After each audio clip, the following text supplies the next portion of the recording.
पहले अभी तक हमने पढ़े थे पावर के सवाल, ठीक है। पावर के सवाल के बाद हमारा वो चैप्टर खत्म हो चुका है, पावर वाले सवाल। अब हम पढ़ेंगे क्यूब एंड क्यूब रूट। इसके अंदर पहले मैं आपको क्यूब के बारे में बताऊंगा, क्यूब के बारे में कि क्यूब क्या चीज है और इन सवालों को किस प्रकार से अपन को करना पड़ता है, क्या कर सकते हैं। अभी तक हमने पढ़ा था 2 का स्क्वायर, ठीक है।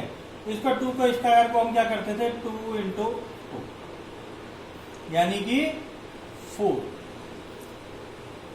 परंतु क्यूब का मतलब होता है 2 की पावर 3, यानी कि 2 की पावर 3। इसका मतलब ये 3 क्या है, 2 का क्यूब। तो इसको कैसे लिखेंगे हम, 2 इंटू 2 इंटू 2 इक्वल टू 2 2 जा 4, 4 2 जा 8। इसी प्रकार से हम देखेंगे 3 का क्यूब, यानी कि 3 इंटू 3 इंटू 3 इक्वल टू 3 3 जा 9, 9 3 जा 27। इसी प्रकार से 4 का क्यूब, यानी कि 4 इंटू 4 इंटू 4 इक्वल टू 4 4 जा 16, 16 4 जा 64। इसी प्रकार से 5 का cube equal to 5 into 5 into 5 equal to 5 5 जा 25, 25 5 जा 125। इसी प्रकार से आगे हम 6 7 8 9 10 लिख सकते हैं, उसका क्यूब निकाल सकते हैं 3 बार मल्टीप्लाई करके। ये जो हम मल्टीप्लाई करते हैं, ये डिजिट हम लिखते हैं, ये यानी कि 5 क्या क्यूब है, इसको बोलते हैं क्यूब। तो हमारा क्वेश्चन क्या था, क्यूब क्या होता है, यानी कि 5 की पावर क्यूब को हम इस प्रकार से भी लिख सकते हैं और इसको ऐसे भी लिख सकते हैं। अब इसके अंदर क्या होता है कि कई प्रकार से हमको कोई डिजिट दे देता है कि ये क्यूब है क्या नहीं, है क्या नहीं, कि भाई मान लो हमें कोई डिजिट दे दी 125। अब वो पूछता है कि ये परफेक्ट क्यूब है या नहीं। अब परफेक्ट क्यूब कब संभव है, जब हमारे आधार के ऊपर पावर है जो 3 आ जाए। 3 आना कंपलसरी है, अगर 3 नहीं आ रहा तो हमारा परफेक्ट क्यूब रूट नहीं है। अब देखते हैं अपन कि 1 to 5 का हम निकाल के देखते हैं एक बार कि इसके अंदर हमारा क्यूब आता है या नहीं आता है, ठीक है। अब देखेंगे हम इसको 5 से करेंगे, 5 2 जा 10 और 5 5 जा 25। फिर हम करेंगे 5 5, फिर करेंगे हम 5 1। तो हम देखेंगे कि कितना आया हमारा 1 2 3, यानी कि 5 इंटू 5 इंटू 5। इसको हम क्या लिख सकते हैं, 5 की पावर क्यूब। अब हम यहां पर देखेंगे कि हमारा क्यूब आ गया। इसका मतलब यह है कि 1 to 5 जो हमारी डिजिट है ये पूरी परफेक्ट क्यूब है। अब आपको लग रहा होगा कि सर ऐसा कौन सा होता है कि जो नॉट परफेक्ट क्यूब हो सकता है। इसके बाद हम कोई सी भी डिजिट अगर हम लिखेंगे तो हमें पता पड़ जाएगा कि ये परफेक्ट क्यूब है या नहीं है। अब आप देखिए 4 4 3 2। अब हमने ये डिजिट लिख ली, ठीक है। अब हमें पता नहीं है कि परफेक्ट क्यूब है या नहीं है। अब हमें पता कब पड़ेगा, जब हम इसको मेथड से सॉल्व कर लेंगे और फिर देखते हैं कि उसके ऊपर क्यूब आता है या नहीं। अब देखो, अब अपने पीछे पीछे क्या है, डिजिट 2, तो 2 से ये क्या है हो सकता है 2 2 जा 4, 2 1 जा 2, 2 6 जा 12। फिर देखते हैं हम आगे करके 2 1 जा 2, फिर हमारा इसमें जा नहीं रहा तो 0, 2 8 जा 16। ध्यान देना, कई बच्चे ये गलती कर सकते हैं कि 2 1 जा 2 लिख के यहाँ पर 0 नहीं लगाते हैं और डायरेक्ट क्या करते हैं 2 8 जा 16 यानी कि 1 8 लिख के छोड़ देते हैं, तो गलत हो जाता है। कई बार प्राय देखा गया है कॉपी चेक करने पर कि ऐसी गलतियां बच्चे बहुत करते हैं। तो इस चीज का विशेष ध्यान रखेंगे। 0 कैसे आया है, क्योंकि 2 में 1 डिवाइडेशन नहीं हो रहा, इसलिए 0, फिर ये 1 इसके साथ आ गया तो 2 8 जा 16। आगे चलो 2 5 जा 10, 2 4 जा 8, अब हम देखेंगे कि अब 2 से फिर हो रहा है हमारा, तो ये 2 1 जा 2, 2 7 जा 2, 2 1 2 2 जा 2 2 जा 4 और 2 7 जा 14। अब 2 से नहीं होगा क्योंकि पीछे लास्ट में 7 है हमारा, तो हम क्या करेंगे 3 से करके देख लेंगे। ठीक है, तो 3 9 जा 27, फिर 3 जा 9, 3 1 जा 3। अब इन सबों को हम लिख लेते हैं। क्या क्या है हमारा 2 1 2, फिर 2 3, फिर 4, 1 2 3 4 बार 2, 4 बार 2 लिख लिया हमने। 3 कितने बार आया 1 2 3, तो 3 कितनी बार आया हमारा 3 बार, 1 2 और ये 3। अब इनके हम देख लेते हैं कि क्यूब क्या बनाएंगे, ऐसे 1 2 3 क्यूब बन गया हमारा, तो इसको हमने लिख लिया 2 का क्यूब। ठीक है, अब क्या है कि ये 2 अकेला है, इसके साथ कोई है नहीं। अब ये देखेंगे हम 3 का भी क्यूब बन गया हमारा, यानी कि हमने मल्टीप्लाई का साइन लिया और 3 का भी हमारा क्यूब बन गया। अब ये 2 क्या है कि ये अकेला रह गया, तो अकेला नीचे आ गया।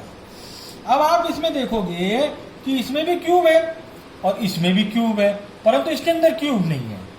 जब ये क्यूब नहीं है तो जो 4 3 2 जो हमने डिजिट लिखी है 4 3 2, तो ये हमारा क्या है परफेक्ट क्यूब नहीं है ना, कि ये हमारा 4 3 2 परफेक्ट क्यूब नहीं है।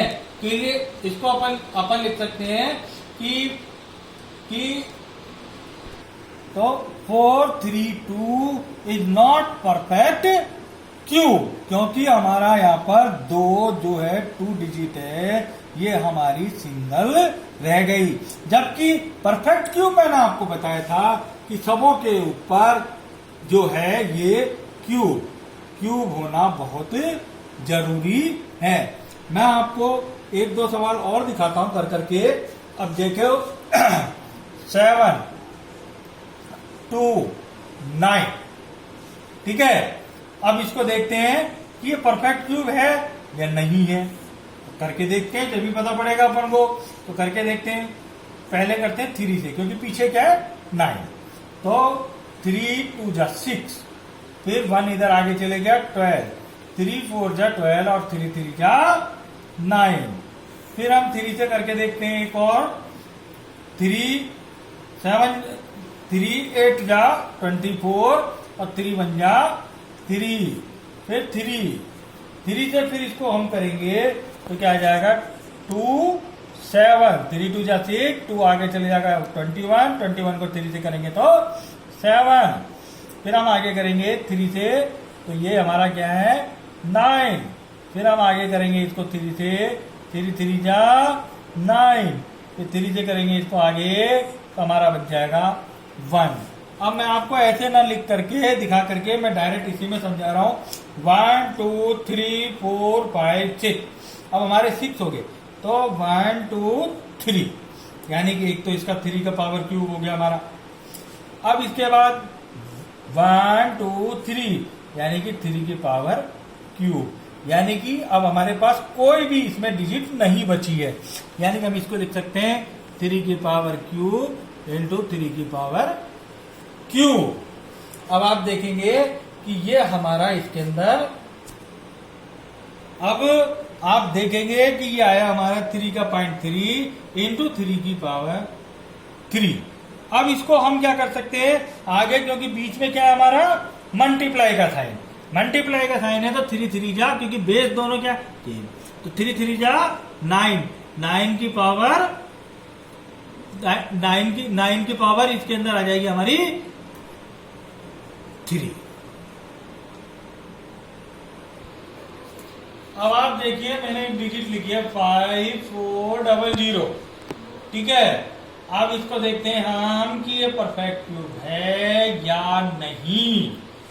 पीछे है 0 है, तो हम देख सकते हैं 2 से डिवाइडेशन हो सकता है, 2 2 जा 4, 1 इधर आ गया, 2 7 जा 14, 0 0, फिर 0 है तो 2 से हो सकता है 2 1 जा 2, 2 3 जा 6, 2 5 जा 10 और 0। फिर हमारा 2 से हो सकता है 2 6 जा 12, 12 के बाद 1 इधर चल गया, 2 7 जा 14, 1 आ गया तो 2 5 जा 10। अब हमारा क्या है कि पीछे क्या आ गया 5, तो 2 से तो हो ही नहीं सकता अब हमारा। अब हम देखते हैं 3 से करने की कोशिश करते हैं। 3 से हो जाता है तो 3 2 जा 6, 3 2 जा 6 और 1 आगे चले गया तो 3 5 जा 50। ठीक है, और अब फिर हम देखते हैं 3 से, फिर करते हैं इसको 3 7 जा 21 और 3 5 जा 15। फिर हम 3 से करते हैं इसको 3 2 जा 6 और 3 5 जा 15। अब हम नहीं तो ये 2 से हो सकता है, नहीं ये 3 से हो सकता है, तो किससे हो सकता है? अब ये 4 से भी नहीं होगा तो हमें 5 5 जा 25। फिर 5 से करेंगे इसको, 5 बन जा 5। अब हम इधर देखेंगे, 2 कितनी बार आया? 3 बार। 2 1 जा 2 इंटू 3 इंटू 1 2 3, फिर 3 3 3 3 बार, 3 3 3 3 बार, 5 5 2 बार, 5 इंटू 5। ठीक है, अब इसको हम देखेंगे कि ये ऐसे खींचेगा, 1 2 3 यानी कि 2 का क्यूब। ठीक है, अब आगे देखिए 1 2 3 यानी कि 3 का क्यूब। अब इधर देखेंगे हम 5, अब ये 5 तो 2 ही रह गए, यानी कि 5 का स्क्वायर रह गया। अब आप देखेंगे कि हमने पहले भी बताया था कि क्यूब आना जरूरी है, क्योंकि हम पढ़ी क्यूब रहे हैं, तो क्यूब आना जरूरी है इस मेथड के अंदर। अब ये क्या है, ये 5 का स्क्वायर ही रह गया। इसका मतलब क्या हुआ कि यह जो चीज है अपनी 5 5 4 0 0, ये परफेक्ट क्यूब नहीं है, it is not perfect cube. अब आप लोगों को शायद समझ में आ गया होगा कि इसको किस प्रकार से सवाल को किया जा सकता है। इसमें कुछ आपको परफेक्ट क्यूब के सवाल भी मिलेंगे, कुछ नॉट परफेक्ट क्यूब के सवाल मिलेंगे। आपको ये निकालना है कि जो मैं सवाल दूंगा आज होमवर्क में कि कौन सा तो परफेक्ट क्यूब है और कौन सा परफेक्ट क्यूब नहीं है। परंतु मैं जब वीडियो के अंदर जो आप मेरे को व्हाट्सएप भेजते हो, मैं उसमें ज्यादातर देखता हूं बच्चे अच्छा कर रहे हैं, परंतु कुछ बच्चे ऐसे हैं जो बिल्कुल ही साइलेंट हैं, वो काम ही नहीं कर रहे अपना। अब पता नहीं देखने के बाद वो काम नहीं करते, या देख ही नहीं रहे, या देख नहीं पा रहे। अगर ऐसा कोई बच्चा है जिसके देखना ही समझ में नहीं आ रहा या पढ़ना समझ में नहीं आ रहा, वो भी मुझे कॉल करके या व्हाट्सएप करके मेरे से अपनी समस्या बता सकता है और पूछ सकता है। ठीक है, अब मैं आपको XW के अंदर होमवर्क कार्य देता हूं जिसको करना।